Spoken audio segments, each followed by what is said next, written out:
Hello everyone. तो इस video में हम लोग डिस्कस करने वाले हैं मॉडर्न हिस्ट्री से पूछे गए सारे प्रीवियस क्वेश्चंस को, चाहे वो यूपीएससी में पूछे गए हों, बीपीएससी में पूछे गए हों या अदर कम्पिटिटिव एग्जामिनेशंस में पूछे गए हों। उन सारे क्वेश्चंस को या टॉपिक्स को हम लोग डिस्कस करेंगे। अब क्वेश्चन ये उठता है कि प्रीवियस ईयर क्वेश्चन क्यों डिस्कस करना चाहिए, क्योंकि एग्जाम के नेचर को समझने के लिए प्रीवियस ईयर क्वेश्चन को पढ़ना बेहद ही ज़रूरी है। साथ ही साथ आप देख रहे हैं कि मॉडर्न हिस्ट्री का जो सीरीज हमारा चल रहा है, लूसेंट सीरीज, इसमें हम लोग देखते हैं कि काफ़ी इन्फॉर्मेशन है और सारे इन्फॉर्मेशन को एग्जामिनेशन टाइम में रिकॉल करना या रिवाइज करना इम्पॉसिबल हो जाता है। इसलिए हम लोग क्या करते हैं कि जो महत्वपूर्ण टॉपिक्स पूछे गए हैं एग्जाम में उसको हम लोग डिस्कस करते हैं। तो हम लोग एक कहावत भी सुने हैं कि हिस्ट्री रिपीट्स इटसेल्फ। तो वही एग्जामिनर भी जो जो क्वेश्चन सेटर होते हैं वो लोग भी इसको फॉलो करते हैं। जो भी महत्वपूर्ण टॉपिक है उनको वो किसी न किसी फॉर्म में पूछते हैं, उसके फ्रेमिंग को चेंज करके। इसलिए हम लोग प्रीवियस ईयर क्वेश्चन को डिस्कस करने जा रहे हैं। आप इसमें जुड़े रहें, लास्ट तक देखें, ये बेहद ही महत्वपूर्ण होने वाला है। साथ ही साथ आप एनसीईआरटी के सीरीज को भी ज्वाइन करें और लूसेंट के सीरीज को भी ज्वाइन करें, इसलिए आप इस चैनल को सब्सक्राइब कर लीजिए। तो शुरू करते हैं हम लोग अपना पहला क्वेश्चन या पहला टॉपिक। इंटरनेशनल मूवमेंट से जुड़ा हुआ ये टॉपिक है और पहला पॉइंट क्या कह रहा है कि radical wing of Congress party with Jawaharlal Nehru as one of its main leaders founded the independence for India league in opposition to. मतलब किसके विरुद्ध ये फॉर्मेशन किया गया था? तो ऑब्वियस है, नेहरू रिपोर्ट के खिलाफ में हुआ था। और इस जो इंडिपेंडेंस फॉर इंडिया लीग है इसके सेक्रेटरीज कौन कौन थे? तो जवाहरलाल नेहरू थे और सुभाष चंद्र बोस थे और एस श्रीनिवास अयंगर जो थे वो इसके प्रेसिडेंट थे। तो याद रखिएगा, इंडिपेंडेंस फॉर इंडिया लीग के सेक्रेटरी जवाहरलाल नेहरू हैं, सुभाष चंद्र बोस हैं, कौन है? सेक्रेटरी हैं। वहीं एस श्रीनिवास अयंगर जो हैं वो इसके प्रेसिडेंट होते हैं। अब ये डिमांड क्या करते हैं? तो they demanded complete independence and imposition of social structure in the country. तो ये इसका डिमांड है, किसका? Independence for India league. और किसके विरुद्ध बनाया गया था? किस चीज़ को विरोध के लिए? तो नेहरू रिपोर्ट के। और जवाहरलाल नेहरू भी इसमें थे। नेहरू रिपोर्ट कौन लाया था ये आपको पता होगा, नहीं पता है तो आप एक बार लूसेंट सीरीज को देखें। दूसरा क्वेश्चन क्या है, महत्वपूर्ण क्वेश्चन जो पूछा गया है, तो इमिगर कम्युनिस्ट जर्नल, मतलब पत्रिका होता है जो एम एन रॉय के द्वारा पब्लिश किया गया था। तो वैनगार्ड या वैनगार्ड बोले, है ना, ये किया गया था किसके द्वारा? एम एन रॉय के द्वारा। ये कम्युनिस्ट विचारधारा को मानने वाले लोग थे। अब ये तीसरा जो क्वेश्चन है जो पूछा गया है, किस प्रकार से फ्रेमिंग है आप समझे कि सीक्वेंस में इस घटनाक्रम दे दिया गया है। जो इवेंट्स हम लोग डिस्कस किए हैं लूसेंट का, उसी में से कुछ घटनाओं को दे दिया गया है और कह रहा है इसको आप क्रोनोलॉजी में सजाइए कि किस क्रम में ये हुआ है। तो हम देख रहे हैं पार्टीशन ऑफ बंगाल को रखा गया है, उसके बाद लखनऊ पैक्ट को रखा गया, फिर रॉलेट को रखा गया, दयार्ची को रखा गया। तो ये क्वेश्चन नहीं है, ये डायरेक्ट आंसर है। आप समझ सकते हैं कि इस टॉपिक से किस प्रकार से क्वेश्चन फ्रेम करके पूछा गया है। अब देख रहे हैं घटनाक्रम को सजाना है क्रम में, तो डेट हमको याद होना चाहिए। नेक्स्ट क्वेश्चन हम देखते हैं, क्वेश्चन नंबर 4। वराह डकैती के बारे में बोल रहा है कि वराह डकैती जो था वो फर्स्ट मेजर वेंचर था रिवॉल्यूशनरी टेररिस्ट का फ्रीडम मूवमेंट के दौरान। तो ये कब हुआ, कहाँ हुआ? तो ये ईस्ट बंगाल में होता है वराह डकैती। और कब होता है? तो 1908 में होता है, बाई डक्का अनुशीलन अंदर पुलिनदास के नेतृत्व में होता है बराह डकैती। ठीक है, तो बराह डकैती से क्वेश्चन बना था। किस प्रकार से बना था आप देख सकते हैं। नेक्स्ट क्वेश्चन हम लोग देखते हैं कि in 1930 Gandhi started civil disobedience movement. कहाँ से शुरू करते हैं? तो 12 मार्च 1930 को करते हैं, साबरमती से शुरू करते हैं। काफ़ी सिंपल क्वेश्चन है, तो सिंपल क्वेश्चन भी होगा क्योंकि बहुत सारे एग्जामिनेशन से लिया गया है। नेक्स्ट क्वेश्चन हम लोग देखते हैं कि कुछ व्यक्तियों का नाम दिया गया है और वो किस चीज़ से संबंधित है, किस संस्था से संबंधित है। तो जमुनालाल बजाज के बारे में कह रहा है, तो ये सत्याग्रह आश्रम एट वर्धा से संबंधित है। दादा भाई नौरोजी बॉम्बे एसोसिएशन से जुड़े हुए हैं। Lala Lajpat Rai national school eight Lahore से जुड़े हुए हैं, या इसके संस्थापक कहें या इसके एक अंग कहें। नेक्स्ट हम लोग देखते हैं 7 में कह रहा है शराबबंदी नो टैक्स कैंपेन जो लॉन्च हुआ 1922 में, किसके द्वारा इसका नेतृत्व किया गया था? तो वल्लभ भाई पटेल के द्वारा किया गया था। कहाँ किया गया था? तो गुजरात में किया गया था। काफ़ी इंपॉर्टेंट क्वेश्चन है लेकिन सिंपल है। नेक्स्ट आप देखते हैं, which one first mooted the idea of constituent assembly to frame a constitution for India. Means constituent assembly का आइडिया पहली बार कौन प्रकट किया? क्या चीज़ करने के लिए? तो कॉन्स्टिट्यूशन फ्रेम करने के लिए भारत का। तो स्वराज पार्टी किया। कब किया? 1923 में किया। और इसमें भी कौन थे व्यक्ति विशेष? तो सी आर दास थे। तो ये याद रखना है। आगे कह रहा है, कितना महत्वपूर्ण क्वेश्चन है देखिए, who did not believe in the drain theory of दादा भाई नौरोजी। दादा भाई नौरोजी दिए थे ड्रेन थियोरी, हम लोग जानते हैं। इसके पीछे छिपा हुआ पहलू को आप देखिए कि कौन इसमें विश्वास नहीं रखता था। तो सर सैयद अहमद खान नहीं रखते थे। तो देख रहे हैं कितना अच्छा क्वेश्चन बना रहा है। ड्रेन थ्योरी हम लोग सीधा पढ़ते, लूसेंट पढ़ते तो क्या पढ़ते कि ड्रेन थ्योरी कौन इंट्रोड्यूस किया था या कौन दिया था? तो हम लोग पढ़ लेते कि दादा भाई नौरोजी दिए थे। लेकिन इस थियरी को न मानने वाला महत्वपूर्ण लोग कौन था उस समय? तो सर सैयद अहमद खान थे, जो इसमें विश्वास नहीं रखते थे। कितना महत्वपूर्ण क्वेश्चन है। नेक्स्ट क्वेश्चन को आप देखिए, बी आर अम्बेडकर के बारे में है कि बी आर अम्बेडकर जो चुने जाते हैं कॉन्स्टिट्यूएंट असेंबली में, लेकिन कहाँ से, किस क्षेत्र से, किस प्रोविंस से? तो वेस्ट बंगाल, याद रखना है। आगे हम लोग देखते हैं कि anarchical and revolutionary criminal act 1919 was popularly known as Rowlatt Act. तो रॉलेट एक्ट के नाम से जाना जाता है। गांधी जी इसको ब्लैक एक्ट के नाम से संबोधित करते थे। तो ये भी एक महत्वपूर्ण क्वेश्चन है। नेक्स्ट क्वेश्चन आप देखेंगे कि हम लोग जानते हैं कि आईएनसी है और 3 राउंड टेबल कॉन्फ्रेंस हुआ है, फर्स्ट, सेकंड, थर्ड।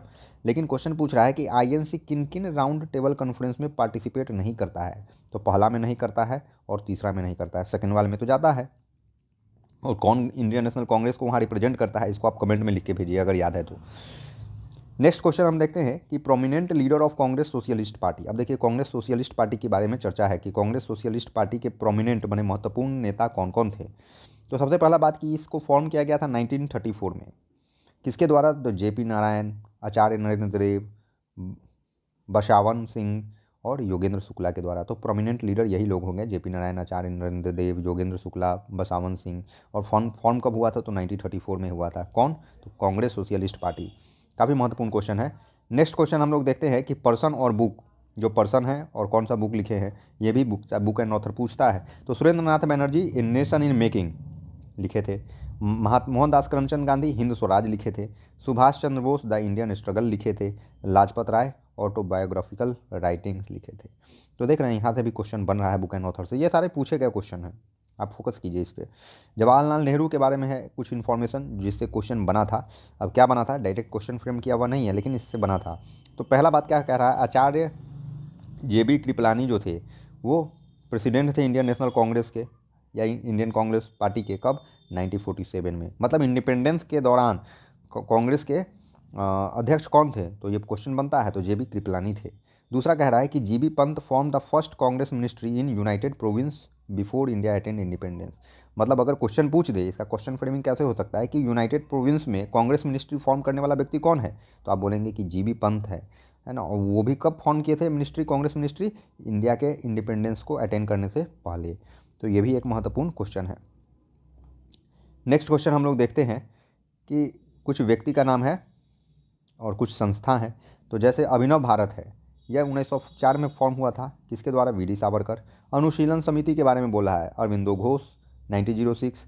गदर पार्टी लाला हरदयाल 1913। स्वराज पार्टी CR दास 1906। तो आप देख रहे हैं किस प्रकार से संस्था और व्यक्ति का मैच कॉलम बना करके दे दिया गया है। यहाँ पर तो डायरेक्ट आंसर है, लेकिन क्वेश्चन के फॉर्मेशन को आप समझिए और फैक्ट्स को देखिए कि किन किन फैक्ट्स से क्वेश्चन बन रहा है। आप नेक्स्ट क्वेश्चन 19 देखेंगे, ये भी बहुत ही महत्वपूर्ण है। इसमें ईयर दिया गया है और कौन सा महत्वपूर्ण घटना या कॉन्फ्रेंस हुआ है। तो 1883 के बारे में कह रहा है। तो क्वेश्चन है ये परीक्षा में कि first session of national conference हुआ था, कहाँ पे हुआ था? तो कलकत्ता में हुआ था, first session of national conference. अब नेशनल कॉन्फ्रेंस का फाउंडर कौन है, ये आपको सर्च करना है या कमेंट कर दीजिए। नेक्स्ट आप देखते हैं 1906 ईयर से संबंधित है कि इस समय क्या हुआ था, मुस्लिम लीग का फाउंडेशन हुआ था, कहाँ पे? ढाका में। 1927 क्यों इंपॉर्टेंट था, मैच कॉलम करना था? तो formation of all India state people's conference हुआ था 1927 में। फॉर्मेशन हुआ था किसका? All India state people conference. 1932 announcement of communal award. Okay, announcement of communal award. तो 1932 इसलिए इंपॉर्टेंट, ये भी मैच के फॉर्म में था, मैच द कॉलम करना था। आप देख रहे हैं किस प्रकार से मैच द कॉलम पूछा जा सकता है। अब अगला क्वेश्चन हम देखते हैं 20। इसमें कह रहा है कि non cooperation movement led to, non cooperation movement के कारण क्या हुआ था? Growth of Hindu Muslim unity हुआ था। इसी नन कोऑपरेशन मूवमेंट के दौरान हिंदू मुस्लिम एक हो गए थे। Removal of fear of British might from the minds of the people, लोगों के दिमाग से अंग्रेज़ों का जो खौफ था वो कमा था। तो ये नन कोऑपरेशन मूवमेंट का क्या है, इंपॉर्टेंट इवेंट्स। अब इसको 4 पॉइंट दे देगा, इसमें से कहेगा कि नन कोऑपरेशन मूवमेंट से रिलेटेड कौन सा है, तो आपको टिक करना होगा। तो ये 2 फैक्ट है, आपको ध्यान में रख लेना है। नेक्स्ट पॉइंट हम क्या देखते हैं कि कुछ कमेटी है और क्यों बना था। तो बटलर कमेटी के बारे में कह रहा है, काफ़ी इंपॉर्टेंट है। अब कमेटी का लिस्ट हमको लूसेंट में दिया है या NCERT में चर्चा है कहीं कहीं पे। तो वो कमेटी क्यों बना था, तो बटलर कमेटी के बारे में कह रहा है कि ये relation between Indian states and Paramount power that is Britain, इनके बीच के रिलेशन को पर अध्ययन के लिए, समझने के लिए, उसमें कुछ प्रस्तावित करने के लिए, सजेस्ट करने के लिए। हर्टॉग कमेटी के बारे में कह रहा है growth of British India education और इसके इफेक्ट पर अध्ययन कर लिए। विचार करने के लिए। हंटर इंक्वायरी कमेटी के बारे में कहा है, ये जलियांवाला बाग मैसेकर पर बना था कि इसके दौरान जो घटना घटित हुआ है उसका आप विश्लेषण कीजिए। आगे आप देखेंगे मडमैन कमेटी जो है ये क्यों बना था, तो वर्किंग ऑफ दयार्ची को देखने के लिए, as in Montagu Chelmsford reform.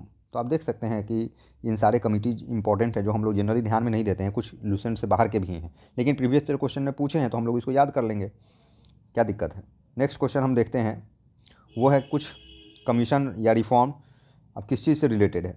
तो मॉडल मिंटो रिफॉर्म क्या चीज़ से संबंधित है, तो कम्युनल इलेक्टोरेट से संबंधित है। तो मॉडल मिंटो रिफॉर्म आप याद रखेंगे, कोई पूछेगा क्या चीज़ पर था तो आप बोलेंगे कम्युनल इलेक्टोरेट्स पर था, ये सब कुछ परीक्षा में आया हुआ क्वेश्चन है।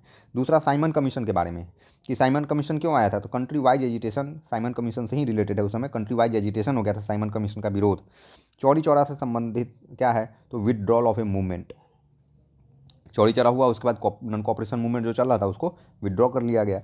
डांडी मार्च, तो इलीगल मैन्युफैक्चर ऑफ सॉल्ट, तो डांडी मार्च में हम लोग देखे थे कि सॉल्ट लॉ को ब्रेक करने का काम किया गया था, तो ये मैच कॉलम पूछा गया था, इसमें ये सारा चीज़ था, ये think based logic based question था, डायरेक्ट ऑप्शन नहीं दिया कि साइमन कमीशन आया था तो लाला लाजपत राय पर लाठीचार्ज हुई, इस टाइप का बात नहीं था, है ना, लेकिन कुछ घटना बता दिया गया और उससे मिलता हुआ और आपको मैच कराना था। तो साइमन कमीशन आएगा तो आप ये भी सोच सकते हैं कि कंट्री वाइड एजिटेशन हुआ था, धरना प्रदर्शन पूरे देश में व्यापक तौर पर। चौरी चौरा हुआ तो क्या घटना हुआ, सीधा नहीं पूछा है कि चौरी चौरा के बाद किस इंसिडेंट को वापस ले लिया गया, तो नॉन कॉपरेशन मूवमेंट आप डाल सकते थे, लेकिन यहाँ पर पूछ दिया कि विड्रॉल ऑफ ए मूवमेंट, तो सिंपल आपके दिमाग में चित्र होना चाहिए कि नॉन कॉपरेशन मूवमेंट को वापस ले लिया गया था इस हिंसक घटना के बाद। तो इस प्रकार से भी क्वेश्चन बन सकता है, ये थोड़ा टफ लेवल का क्वेश्चन है लेकिन फिर भी हम लोग देख लेते हैं। पूना पैक्ट के बारे में कह रहा है, पूना पैक्ट से रिलेटेड कुछ इन्फॉर्मेशन है जहाँ से क्वेश्चन बना था।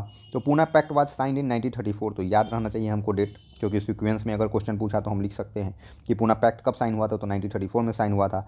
It abandoned separate electorates for the depressed classes, इस एक्ट के बाद क्या हुआ था, जो सेपरेट इलेक्टोरेट पर जो अम्बेडकर का जिद था वो कुछ हद तक कमा था, हालांकि सीट उनको बढ़ा दिया गया था, but seats reserve for depressed class increase in both provincial and state legislature, है ना, स्टेट लेजिस्लेचर में और प्रोविंस में दोनों जगह डिप्रेस्ड क्लास के सीट्स को बढ़ा दिए गए थे। अब कितने कितने सीट कर दिए गए थे ये आप कमेंट में बताइए, लूसेंट सीरीज में इसका मेंशन है जो हम लोग पढ़ चुके हैं।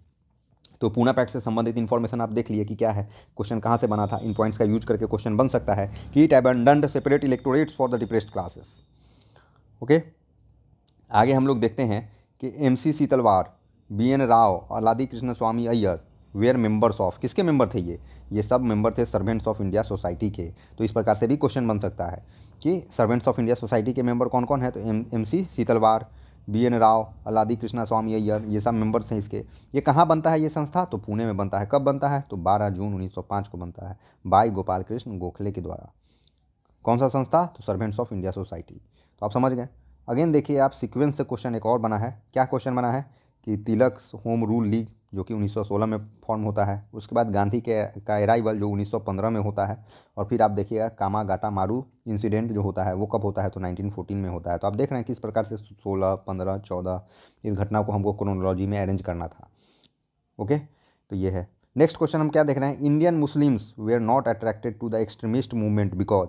अब एक्सट्रीमिस्ट मूवमेंट हम लोग देखे थे, मॉडरेट और एक्सट्रीमिस्ट, तो एक्सट्रीमिस्ट मूवमेंट की ओर मुस्लिम क्यों नहीं आकर्षित होते हैं, extremist policy of harping on Hindu aspect. Okay, तो यहाँ तक हम लोग डिस्कस करेंगे। अगर आपको ये सीरीज अच्छा लग रहा है तो आप प्लीज़ कमेंट करें, लाइक करें और मोर लिखें ताकि ऐसा और वीडियो लाया जा सके। तब तक के लिए थैंक यू।